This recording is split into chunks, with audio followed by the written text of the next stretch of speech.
The film Shot Caller presents itself as a gritty, realistic look into the American prison system. But its portrayal of the Aryan Brotherhood and prison culture is deeply flawed. While the movie succeeds at creating tension and a sense of danger, it relies heavily on exaggerated myths, simplified power structures, and Hollywood shorthand, rather than the complex realities of prison life. These inaccuracies are not just harmless storytelling choices.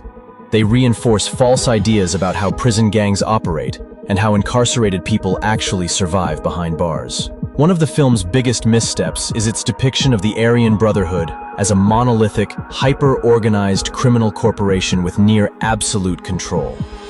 In Shot Caller, the gang functions almost like a military hierarchy, issuing clean, centralized orders that members unquestioningly follow. In reality, white supremacist prison gangs are fragmented, heavily surveilled, and often plagued by internal conflict. Power is unstable. Leadership is frequently disrupted by transfers or segregation, and decision-making is far messier than the film suggests. By portraying the Aryan Brotherhood as sleek and omnipotent, the movie exaggerates its reach and misunderstands how limited and reactive most prison gangs actually are. The film also misrepresents how racial politics function in prison.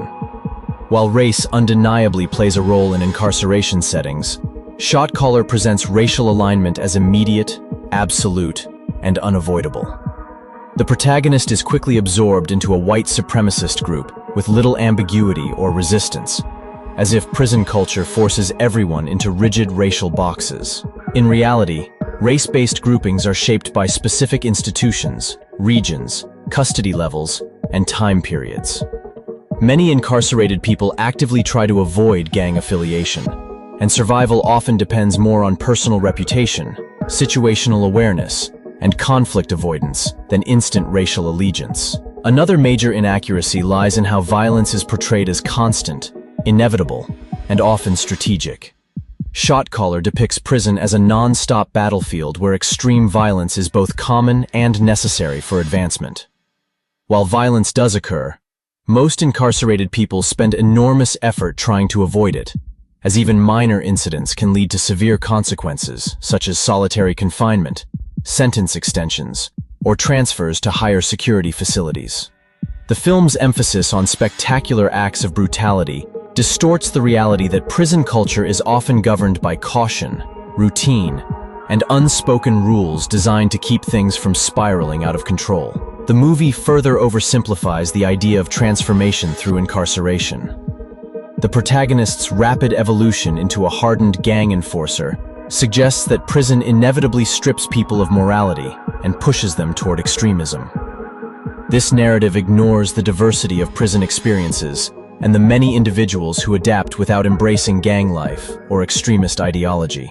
Education programs, work assignments, informal support networks, and personal resilience play significant roles in how people cope with incarceration. Yet these elements are largely absent from the film's vision of prison culture.